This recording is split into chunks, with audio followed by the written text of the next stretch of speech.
haven't watched the games, that's okay. We're going to help you out a little bit. So, Ghost Bizzle and DMO all the way at the top. Vape Jesus and his crew right behind them.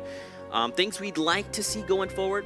We'd like to see more tools used, right? We want to see more of the grappler. We want to see more of that shockwave grenade. It's very useful, and we just need to see more of that, man. Even Port of Fortress would be great to see. And I mean, so one thing we actually saw from EU in like one of the last few games was the Loot Lake. Yep. We got to see Bouncy Loot Lake. I have not seen Bouncy Loot Lake in NA. Come on, guys. Kevin got melted. Kevin, of course, is the floating cube that we saw all of Season 5.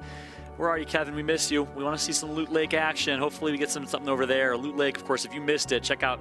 Do you think that that's... you think that's... I'm assuming that's Courage at minimum. Has to be. Has to be. We'll check out that action. Courage, Hogman, and Nick A30 have landed there. And Saints and Myth, by the way, have landed there almost every single game. We'll keep an eye on that. They're going to Pueblos, I think, your favorite spot. That's right. One player I haven't seen a lot of, and I called out some key storylines. We talk about Ninja, talk about Nick Merckx, another fan favorite, High Distortion. Would love to see some of his game play because he's played well. He survived to mid-game often. We haven't seen him in late game yet, and I wonder why. So hopefully we can catch some action from High Distortion here this time. Meanwhile, Nick Merckx and Ghost Aiden are here.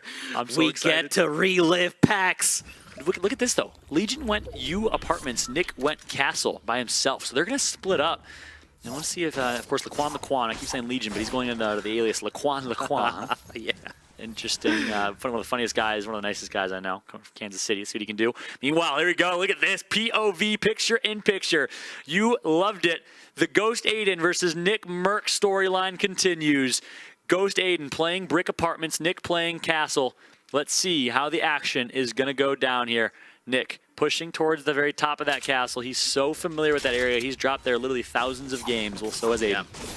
I mean, I enjoy seeing two Titans clash, so I hope that they eliminate everyone else, and then it's just a 1v1 between Nick Merckx. Look at this. Reverse, going to build up to high ground. Him and the Legion have a 2 versus 1 here. Meanwhile, Aiden is just looting up. He hears the fights. He wants to be a part of it. Nick, he's going to get a great shot into Reverse. Can't get the down just yet. Smart decision to back out and reset. He's going to try and let his teammate clean that up. Ghost Aiden enters the fight. Nick needs to be careful here, as it's going to be Reverse that knocks Legion and almost gets the elim. Ghost Aiden's there as well. Oh, no. It all comes down to this. Nick Merckx gets taken out by Sofa. That's Ghost Aiden's teammate. And once again, Team Aiden comes out on top.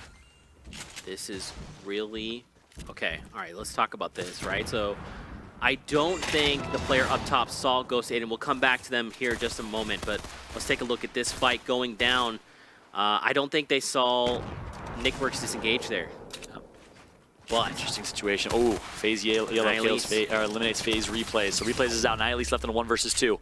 Let's see what she can do here. Nice job by Jared, just laying down some support fire. Talk about the addition of roles and duo plays. You have a support player. You have a kind of a main slayer who's playing a little bit more aggressive, and you see it play out right there. Well played by Jared to play some support, letting his teammate Yellow do some amazing work. Absolutely. Find the elimination and Nihilise. Should be knocked down here, but back over. I mean, check this out. So painful. Over. So Nick Merckx is down, I guess. Yep. Yeah. Reverse 2K. Was the one that took out the elim. Is there more? There's an extra duo here. Yeah, it's Painful Intendants of VGJ. Mm-hmm. Okay. And currently and representing Rift Raiders. So Rift Raiders, who started with 0 points. Painful's going to try and change that tide as much as he can. Reverse 2K immediately gotten taken. Of course, it's Ghost Aiden who secures that down right there. And now they're just looking to close in. He's trying to be careful, though. He wants to be sure not to run in. A sliver of Hezi, and he connects for the shot. Aiden out with an LMG. Smart play from Aiden again. Low health. Aiden comes out on top in that one. Of course, Sofa of Trouble Boys doing some great things. Back tap for Bizzle's performance? I think so. Or he's trying to make people think, like, I'm that guy. Look at this. Back over to Aiden, though. He'll land on the light post. Wow. All right, okay. Style points for Aiden. Look at this. Oh. Aiden, are you really a controller player or what? Like, please. Oh, okay. no! He gets knocked out. He's trying to fall down. What? What? Happy. He likes that spot. He has 9 HP. All right, Aiden's out. Maybe a little over-aggressive there from Aiden. We gave him some style points, but style points don't get you actual points. Tendon is just down below waiting for the loot to rain down. That's tough. Aiden a little over-aggressive there. Maybe it was a miscall. Sofa wasn't there and wasn't able to back that up. And since then, he's really been a rising star. Very composed, very great methodical and mechanical player. Look at this. Take a look, man. Yellow so Aiden's down. And it's the fight spot to ensue. I don't know who wins in a fight between Ninja versus Ghost. Ninja and I think a Ghost wins that in real life. Yeah, fair. But I'll give you this that. is in real life. This is Fortnite life. As we got Ninja, one of the best players in Fortnite. See what he can do here. As Ninja's getting some good shots in. Okay, Ninja's really good at bouncing those nades. I'm not sure if that's going to connect. Smart play. Look at that. He can actually break their cover. He's going to try exactly that. He's telling Cypher to disengage here. And Ninja just needs to break a few more pieces of cover. Is it going to be enough here? What is Ninja's like, why are they staying up? There you go. He's finally going to drop it. Saf is up there. And everything is falling. It is going to be Saf that somehow manages to land on the tree and stay alive. Someone just took a bunch of Ghoul. He gets knocked by Liquid 72 hours, and 72 hours confirms that elimination. Is Cypher still there? Cypher's fighting. So Ninja's going to leave Cypher, and Ninja is going to heal up here. Cypher's all by himself, I believe. Turtling up. Saf is literally in a tree right now, and he's going to down Ninja cross map. It's okay. Huge play from Saf. He gets tagged up by Ninja, though. Liquid 72 hours is a bush. What? He's a bush! Liquid 72 hours is a bush. I don't even know what to... So he was probably sitting there. He was probably just sitting there waiting for them, and then he finds that elimination. You have to be kidding me. 72 hours. Are you redefining the meta again? Is bush meta happening? What a cheeky play. Unbelievable. He's still a bush. Wait, so did... I think Ghost... Stand still. Stand still. 72 hours. He'll have no idea. Look at that. Oh, he picks up the limb. takes him down. Unbelievable. 72 hours. What are you doing, you monster? Oh my god. So talk about how big that is, Zeke. He comes on the flank. He takes out Ghoul from far away. Saf downs Ninja from far away, gets the elim, but 72 hours picks up 2, and now they're in a good spot. I called them out at the beginning of this match and said I haven't seen them do anything huge. I think they should not be fighting in grab zones because it doesn't play to their strengths. They don't enjoy it. They don't feel comfortable in those fights. That being said, some people look at that as a negative and are very kind of half glass empty. If you look at it from a positive perspective, you know everyone else also hates fighting in those grab zones, so you can maybe get really good and learn and really perfect that. And that's what the best Fortnite players do. They don't, they don't find excuses. They adapt because this game is always changing. It's brilliant. It's what we all love about it. And the ones that find a way to adapt and win are the ones that are doing really well. Ninja, Ghost Bizzle, a lot of these individuals. And look, 72 hours is no longer a bush, so he must have taken some amount of damage. Looks like maybe he just took some fall damage there. Here we go. 72 hours. Speaking of which, the one who's defined the pyramid meta that he just got actually stopped from. Rumor has it that he was one of the first people to start using pyramids. Not sure if that's 100% confirmed, but he definitely is great with that defensive mechanism. He's very weak right now, too. Gonna get tagged up. He's gonna get knocked, actually, by Thweefo. Huge place for Thweefo to get in some shots for his teammate. That's Monster. 72 hours gonna turtle up here. Now, all up to Chap. He's hurt. He's going against Thweefo. He's gonna lose high ground here. Chap's gonna build defensively, needs to stay alive, has no heals, no shields. Beautiful. Look at the building right now from Chap, and he's not done yet. How he just did that so fast? Yeah, unbelievable. What's interesting is that normally people do wall ramp or wall floor. He did a wall. Blind, on the other hand, eliminates Ginger Pup from at the bottom left of your screen. But look at Chap. How is he doing it? He's getting a revive off. Chap, who are you? And where did you come from? Is he? He's getting a revive off. Oh, no, he stopped it. If he had committed, he actually would have got it. It would have been enough time. They have no idea where he is. He's getting going for it again. Just commit. Just commit. You can't. You can't at that point. He misses opportunity. And now Chap is in a pretty dangerous spot here. 72 hours goes down. He hit Thweefo. Look at that shot from Twap. Chap.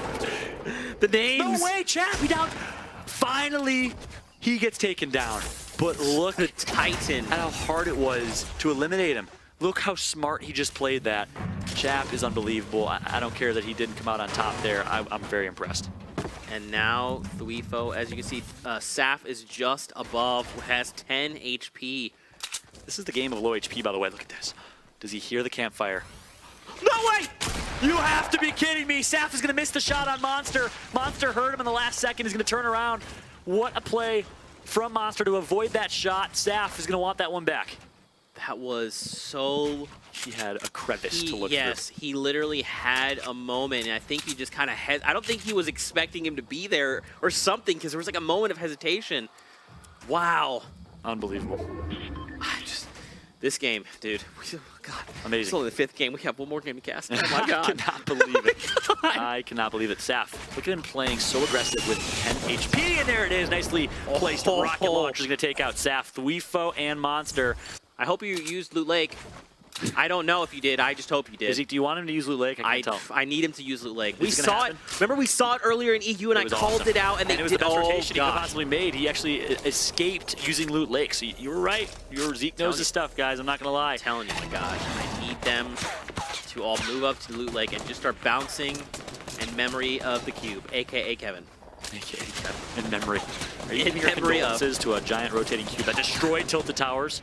And Bass Pro. Yeah, Bass Pro specifically of Tilted Tower. Are you giving your condolences to that monster? You know, man, my heart belongs to Fortnite, so the cube is part of Fortnite, so I have to love it. If your heart belongs to Fortnite, you shouldn't like something that destroys Fortnite. On the map of Fortnite. It didn't destroy Fortnite, it destroyed half of a building, okay? You know what? It also caused all sorts of anti-gravity things to happen. Listen, I'm just saying, Kevin, I think it was evil. I think Kevin's an evil thing. Oh, I believe. Speaking of Myth, let's check out the scoreboard. Don't see Myth on the top there, so they're playing for placement right now. Yellow had six eliminations. Oh my, wow. All right, I see you, Yellow. Funk Bomb was just eliminated, it looks like. Yep. Cease. A lot of respect for him as a player, representing Gankstars. Let's see what he can do in this one. And Zexro, him and Vape Jesus, I believe, are in second place. Strafe getting it taken out here. So, Drunky and Strafe do get shut down. We saw them over towards Loot Lake. And they're going to get shut down. Oh my gosh, look at the laser that comes in from Monster. Monster and Thweef continue to perform here in this one. Oh man, I think Zexro unfortunately is going to fall here. Ghost Bizzle. Oh no. Loses high ground. Look at Shivzy and Blind, I believe. So we got Blind and Shivzy versus Ghost Bizzle and Demo. A big fight. I see Envy Grillo in the mix as well. Monster Defates get taken out by Demo and a variety of players here in this one. I don't know if Blind is alive. I don't see him. There's just... By tweeting your submission using hashtag fallskirmish, a video submission of why you should be on Team Fortnites. I can't wait to see all the crazy stuff that people do over the next few days. I'm very concerned. I mean, you know, a tattoo is crazy, so I don't know. Someone actually sent me a picture of their baby and said, "This is my submission to the Lucky Llamas." Yep. You're gonna be like the Cleveland police that tweeted after the Browns one saying, "Go Browns, but please be safe tonight with the Dilly Dilly situation." Shout out to Baker Mayfield, by the way, a huge Fortnite player. He's ridiculously good at Fortnite. I've seen him play. The man Claus. He, of course, went huge yesterday for the Cleveland Browns. Let's see what Myth can do now. Myth on the esports side, representing, holding it down for our esports competitive and professional players. Representing TSM, Team Solo Mid. Strugs going to knock out VGJ Painful. So Strugs continues to roll here. His teammate is C9 Zoof. Not sure if Zoof is still alive here. Zate also doing some big things at the bottom left of your screen. Still 32 players left. Shivzy and Gorilla have just been rotating brilliantly over and over again. Are they going to get high ground again? Tendon's still alive. I think Painful from VGJ got taken out. Tendon's still alive. Nick A30 eliminates 00 Flower from Rogue. Of course, Dr. Lupo's companion and buddy from Rogue. Let's see what they can do here. Geomok and Tempo in an interesting situation within that catacomb. Someone's going to completely disengage there. Smart decision. Myth still has 3 shockwaves, I believe. Zate has high ground. What an interesting late game we got ourselves here. Oh man, Zate even has a grappler. Yep. That's what you like to see. Left too. 15. That's what you like to see. He's opening himself a door because he's welcoming. Welcome. I just would like this elimination. Welcome. Hello, world. Please enter to your death. That's right. And now with 6 seconds here, everything is going to change. We're going to see this lobby go down from 25, maybe down to the likes of, I would even say 12. It's probably going to be split in half here. But now players have to look and scramble. And I mean, the Storm is going to be ticking for a lot here. Zate's in a perfect position, and he knows it. I love how he's playing this. High Distortion still alive as well. We talked about him and how he needs to perform, and boy, has he performed. Not sure how many elims he has, but he's still in it. He's going to get the final elim on Flame. Meanwhile, good shots coming from Bizzle. On board with Myth. One more shockwave left for Myth. He's used 2 of them already. Let's see what he can do with this last one. We see the Saint Squad. His teammate goes down there. HD lost in the Storm. Strug's knocked by the Storm as well. Strug's teammate should be still alive here. That's C9 Zoof. I think he might be fighting Gorilla right now. Geomok gets taken out here, so trying to keep you as updated as possible about who's left in this one. Animal's still alive. Myth's still alive. Shivzy taken out. Snood taken out. A Gorilla as well. So Zate is putting in work right now. 4 limbs for Zate. That's 1 point, by the way, just by himself. There's just still so much gunfire to be heard. I mean, you hear the grenades bouncing, the grenades being fired. There is so much happening right now. Fallout, and again, we get another safe zone, and it's shifting to the east. Now it's going to be against a mountain. Border Fortress. We see it. You love it. I know it. It's not Zate's, though. I know Zate, in his words, has said, in any circumstances, I'm going to find a way to make the optimal play. I land my shots and outbuild when it's needed. So let's see if he can do that right here. What is the optimal play for Zate? On board with him right now, playing with NV Lenane, the French-Canadian making plays himself. Demo takes out Zoof. So Zoof is eliminated from this one. 13 left. It's going to come down to the wire here. Some builds come through. He says he outbuilds everyone. Oh my, there's only room for him. Wow. That's rough. You don't like to see that. Jeez, look at this building. Perfect oh my gosh. gameplay. New safe zone yet again further alongside the mountain, but keep in mind this mountain has a curve to it, so that if they're not careful, they don't make these early rotations, man. Who is it? None other than Demo and Bizzle with high ground. Demo's playing for the placement. Bizzle's playing for elimination. Smart play. And you have the ability, and look at that, Blind's still alive too. You have the ability to designate that. If you want to have one role player be your main slayer, your aggressor, your elimination getter, if you will, you could do that. One person can play a little more passive and play for placement. That's why you love duos as a variety type of game type. Oh, Speaking of which, Demo wants to be in the fight. He bounced down Oh, no. aggressively and immediately gets down. Look at this. Vivid is still alive. He's going to go in the storm. He's going to try and channel his inner Vivid. He's going to get high ground here, too. He gets taken to 15 HP, but he gets high ground. What a power play from Vivid. You have to risk it for the biscuit, and Vivid loves himself some biscuits here, sitting high ground right now and feeling good, but he doesn't have a good ability to out heal here. Man, I feel like he should have just taken the jump pad. Oh my gosh, look at the perfect three-story drop. Oh, wow. He knows he cannot Vivid, out-heal. dude. He knows he has to play for the win. Poach, I think, knows the same thing. Lenane and Zate versus, it's a 2 versus 2 here, Zeke. 2v2, Poach and Liquid. Vivid here against Zate and Lenane. I mean, what's their heal situation now? I want to switch as fast as we can and see what a campfire here for these two. They even got the grappler, so they can try to and get a surprise. Okay, so they've already put down. They're playing for aggression. They're playing for. They know they're not going to be able to out heal. They're playing for aggression. I guess they're preemptively. They're going to be dropping here momentarily. Get ready. A trap gets taken. Zate Poach is playing down. this so incredibly well. It all comes down to Vivid. Zate's going to get the eliminate just like that. Perfect gameplay from Zate and Envy Lenane. They're going to get themselves a victory royale. 7 eliminations for Zate. Can you believe it? What a game, number 5. 7 eliminations. And again, I love to see it. We see that Zate makes his way out into the storm because he's so confident in his decision making. He went for the elim because he recognized, hey, I can get another elim here. Yep. Look at that play. On to that. Zate and Lenane do it. They're holding the throne now. Can you believe it? First place, they overthrow Bizzle and Demo, but guess what? Vape Jesus and Zex are holding on to that second place spot. Wow. Wow. What a game changer for the Lucky Llamas. That's crazy that they knocked Bizzle and Demo down to 3rd place. That's crazy. And on top of that, Zate and Lenane have 9 eliminations, holding the throne right now. So if they can hold the throne for this final game, if no one else can exceed that 9 elimination threshold, not only are they going to get the extra points at the end of the game, but they're going to walk with that extra prize. Yeah, exactly. And we talked about how it's almost like we set them up perfectly. We talked about how Game 5 and Game 6 are just as important as Game 1 and 2.